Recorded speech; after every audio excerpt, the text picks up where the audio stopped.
we are starting the unit 4. Before going to start the lemma, we have to know about what is indefinite integral. The indefinite integral is defined on Lebesgue integrable function, and which is defined as f of x is equals to integral f over a comma x, where x is belongs to the in the interval closed interval a comma b. So the indefinite integral is defined on Lebesgue integrable function, and which is defined as f of x is equals to integral f over a comma x, where x is belongs to the closed interval a comma b. By using this definition, we are going to prove the theorems. So given lemma, if f is Lebesgue integrable function, so Lebesgue integrable function, that means integral f over e is finite. So that means he given f is Lebesgue integrable function, that is integral f over a comma b anchinaadu kabatti a comma b is finite, and capital F is indefinitely integral and capital F is indefinite integral. That means the indefinite integral defined on Lebesgue integrable function f, and which is defined as integral f over a comma x, where x is belongs to closed interval a comma b. Then we have to show that capital F is continuous on a comma b and capital F is bounded variation on a comma b. So first condition మనము f is continuous అని చూపించాలి అంటే ఏం చూపించాలి? For epsilon greater than 0 there exists delta greater than 0.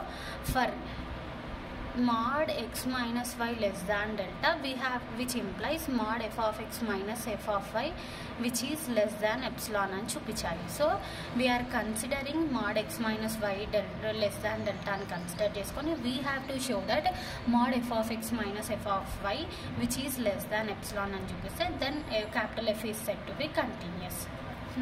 Similarly f is bounded variation. So f అనేది bounded variation అని చూపించాలి అంటే, since by the definition of bounded variation, చూడండి bounded variation అవ్వాలి అంటే ఏమవ్వాలి? Total variation is finite అవ్వాలి.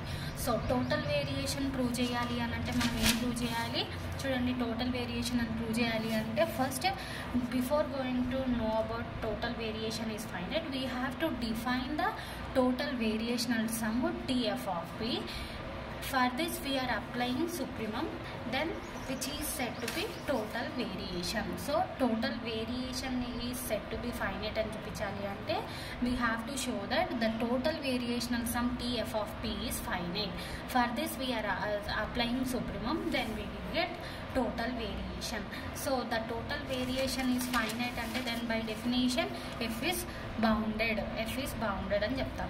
So దీని నుంచి మనం ఇది ప్రూవ్ చేస్తాం. So f is a bounded variation అని చూపించాలి అంటే before going to bounded variation నుంచి మనం ఏం చూపించాలి? TAB is finite అని చూపించాలి. సో TAB అంటే టోటల్ వేరియేషన్ ఫైనైట్ అని చూపించాలి అంటే we're considering first we have to consider total variational sum TF of p ని కన్సిడర్ చేసుకొని దీనికి సుప్రీమం అప్లై చేస్తే we get total variation. So ఈ టోటల్ వేరియేషన్ ఫైనైట్ అయితే then it is said to be bounded capital F is bounded variation. So first మనం so by hypothesis he given f is Lebesgue integrable and capital F is indefinite integral అని ఇచ్చినాడు. So by hypothesis since f is Lebesgue integrable on AB, so మనం ఏమని చూపించాలి? f is continuous అని చూపించాలి. f continuous definition ఇక్కడ రాస్తున్నాం. then by definition we have for each epsilon greater than 0 there exists a delta greater than 0. ఇది ఎందుకు తీసుకున్నాము? మనం కంటిన్యూస్ డెఫినేషన్ అంటే మనం ఏం చూపించాలి? For epsilon greater than 0 there exist delta greater than 0. For mod x minus y less than delta అయితే we have to show that mod f of x minus f of y is less than epsilon అని చూపిస్తే then it is said to be continuous అని. So ఇక్కడ మనము f Lebesgue integrable అయితే ఎందుకు ఇది consider చేసుకున్నాము అంటే, so by known theorem we have if f is non-negative measurable function which is Lebesgue integrable. That means ఏంటి f is Lebesgue integrable function. f అనేది Lebesgue integrable function అయితే ఈ theorem నుంచి మనం ఆల్రెడీ ప్రూవ్ చేసింది ఏంటి for epsilon greater than 0 there exist delta greater than 0 for every set a subset r equals to e with measure of a less than delta we proved that integral f over a is less than epsilon అని prove చేసినాం. By this theorem we are considering epsilon greater than 0 there exists delta greater than 0 for any measurable set a subset r equals to ఇక్కడ a subset r equals to e measurable set e ఇక్కడ మనము measurable set over the closed interval a comma b తీసుకుంటున్నాం కాబట్టి a is subset r equals to a comma b with measure of a is less than delta. ఈ condition అయితే ఏమైంది by this theorem integral f over a is less than epsilon కదా. So integral f over a is less than epsilon. Now we are considering ఈ a ని ఏమని consider చేసుకుంటున్నాం closed interval x, y అని consider చేసుకున్నాం. ఇక్కడ మనకి ఆ థీరం నుంచి ఏమొచ్చింది a is subset r equals to a, b. Capital a ని మనం క్లోజ్డ్ ఇంటర్వల్ x, y అని కన్సిడర్ చేసుకుంటున్నాం. So in particular for a is equals to closed interval x, y which is subset r equals to closed interval a, b. దీనికి measure apply చేస్తే అప్పుడు ఏమవుతుంది x, y కి ఈ a equals to closed interval of x, y కి measure apply చేసినాం అనుకో అప్పుడు ఏమవుతుంది measure of A. We know that outer measure is its length కదా. సో లెంత్ ఏమవుతుంది a, bకి లెంత్ ఏమవుతుంది b minus a. So x, yకి length is 5 minus x which is less than delta. ఎందుకంటే measure of a is less than delta కాబట్టి. So measure of a is equals to 5 minus x which is less than delta. By known theorem integral f over a is less than epsilon. A అంటే ఏంటి మనం consider చేసుకున్నాం x, y కదా. So by this equation integral f over x, y is less than epsilon. Now we are considering which is equals to capital F of x. Let it be equation 1. Okay. Now for any x belongs to closed interval a, b మనం ఇప్పుడు ఏమని చూపించాలి capital f అనేది continuous అని చూపించాలి. ఈ capital f function అనేది which is equals to f of x అనేసి మనం కన్సిడర్ చేసుకుంటున్నాము. సో దీన్ని మనం ఏమని చూపించాలి కంటిన్యూస్ అని చూపించాలి. కంటిన్యూస్ అని చూపించాలి అంటే నేను ఏం చెప్పిన mod x minus y less than delta అని కన్సిడర్ చేసుకొని we have to show that mod f of x minus f of y which is less than epsilon అని చూపించాలి. So for this to show that capital f is continuous we are considering mod x minus y less than delta. Now we have to show that ఏమని చూపించాలి mod f of x minus f of y which is less than delta epsilon అని చూపించాలి. For this we are considering mod f of x minus f of y. So mod కాబట్టి mod లో negative value కూడా positive అయిపోతుంది కాబట్టి which can be written as mod f of y minus f of x. So by next which is equals to f of y. By equation 1 నుంచి మనకి ఏమని చూడండి f of x is equals to మనం ఈ equation 1ని f of x అని consider చేసుకున్నాం కదా. So F of x is equals to integral F over x, y ఉంది. సో నేను ఎఫ్ ఆఫ్ వై అన్నాను. So integral F over A, y. A, b ఇక్కడ x belongs to closed interval A, B అన్నాం కదా. ఈ ఇంటర్వెల్ని మనం 2 సబ్ ఇంటర్వెల్గా డివైడ్ చేసుకున్నాం. That is A, X, A X, X Y B అనేసి కన్సిడర్ చేసుకున్నాం. సో ఏ, వైలో నుంచి ఏ ఎక్స్ని సబ్ట్రాక్ట్ చేస్తున్నాం. Okay. So F of Y is integral F over A, Y plus integral F minus ఉంది. సో మైనస్ డైరెక్ట్గా రాయొద్దు కాబట్టి plus of minus integral F over A, X. So which is equals to plus into minus substitution చేసినాము. నా integral ఏ రెండిట్లో common ఉంది, different ఉంది ఏంది ఎక్స్, వై కదా. So which is the integral F over x, y. By equation 1 we have integral F over x, y which is less than epsilon కదా. Therefore which is less than epsilon. Therefore mod f of x minus f of y which is less than epsilon వచ్చింది. whenever we are considering mod x minus y is less than delta. so mod x minus less than x minus y which is less than delta అని consider చేసుకొని we proved that mod f of x minus f of y which is less than epsilon కాబట్టి therefore f ఏమవుతుంది continuous అవుతుంది. therefore by definition f is uniformly continuous on a, b. therefore f is continuous on a, b. which proves the first condition. Now we have to prove f is bounded variation on a comma b అని చూపించాలి. So bounded variation definition నుంచి ఇది f అనేది bounded variation అని చూపించాలి అంటే by definition of bounded variation we have to show that TAB is finite అని చూపించాలి. అవునా? సో TAB అనేది ఫైనైట్ చూపించాలి అంటే ఫస్ట్ TAB అని అంటే ఏంటి? Total variation. Total variation is finite అని చూపించాలి అంటే we have to consider total variational sum. So అవునా?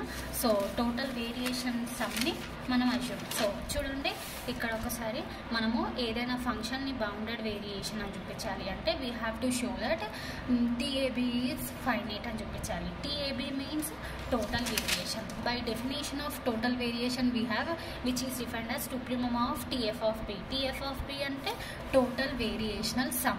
So to prove that TAB is finite, TAB ante total variation is finite అని చూపించాలి అంటే first we have to consider total variational sum.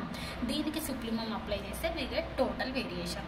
So to prove that capital F is continuous bounded variation అని చూపించడానికి we are considering first ఏమని consider చేసుకోవాలి? మనము total variational sum తీసుకొని దానికి సుప్రీమం అప్లై చేస్తే టోటల్ వేరియేషన్ వస్తుంది. సో టోటల్ వేరియేషన్ ఫైనైట్ అయితే then which is set to be capital F is bounded variation.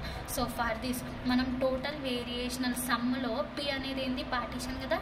So TF of Pని డిఫైన్ చేసుకోవడానికి ముందు we have to suppose partition P is equals to A is equals to x0, x1, so on, xn which is equals to b a partition on a comma b.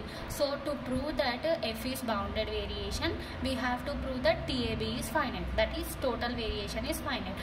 Total variation finite అని చూపించాలి అంటే since by definition we have to prove that total variational sum find చేయాలి first.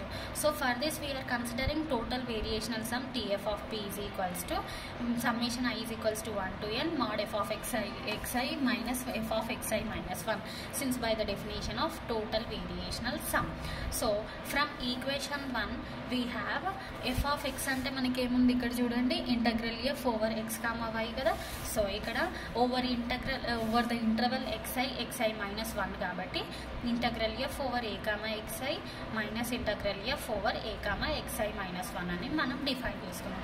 So we know that integral mod f is less than or equals to integral mod f కదా. mod integral of f which is less than or equals to integral mod f కాబట్టి ఇది mod integral f లాగా ఉంది total term. అందుకనే which implies which is less than R. చూడండి total ఇంటర్వెల్లో A same ఉంది. Over the interval different interval ఏంటి? xi minus 1. So which can be return as mod of xi minus 1 xi and ఇది integral of mod integral f by this theorem which is less than or equals to summation I is equals to 1 to n integral mod f over xi minus 1 xi. Now ఇప్పుడు ఏమని చూపించాలి? For this we are applying supremum apply చేస్తే మనకి TAB వస్తుంది. TAB finite అని చూపిస్తే then capital F is set to be bounded variation. So మనకి TF of P అనేది ఇది వచ్చేసింది. దీనికి మనం బోత్ సైడ్ సుప్రీమం అప్లై చేస్తున్నాము. So supremum of TF of P అని అంటే by definition of total variation నుంచి ఏం రాసుకోవచ్చు? దీన్ని TAB అని రాసుకోవచ్చు which is less than or equals to supremum of mod f over a comma b. So f అనేది ఒకటే ఫంక్షన్ కాబట్టి సుప్రీమం అప్లై చేస్తే అదే ఫంక్షన్ ఎగ్జిస్ట్ అవుతుంది. So therefore integral f over a comma b let it be equation star. So మనకి by hypothesis నుంచి f is Lebesgue integrable function. That means by definition of Lebesgue integrable which satisfies the condition integral over a comma b which is finite అంటే less than infinity. So let it be equation 2. So మనకి హైపోథసిస్లో f అనేది Lebesgue integrable అని ఇచ్చారు. Lebesgue integrable definition ఏంటి? f is said to be Lebesgue integrable if it satisfies this condition. So already మనకి f అనేది Lebesgue integrable అని ఇచ్చింది కాబట్టి that means integral mod f is finite అని అర్థం. సో ఈక్వేషన్ స్టార్లో మనము దీన్ని ఈక్వేషన్ 2 అనుకొని దీన్ని స్టార్లో అప్లై చేస్తున్నాం. Then we get TAB of f is finite. TAB of f is finite అంటే ఏంటి? By definition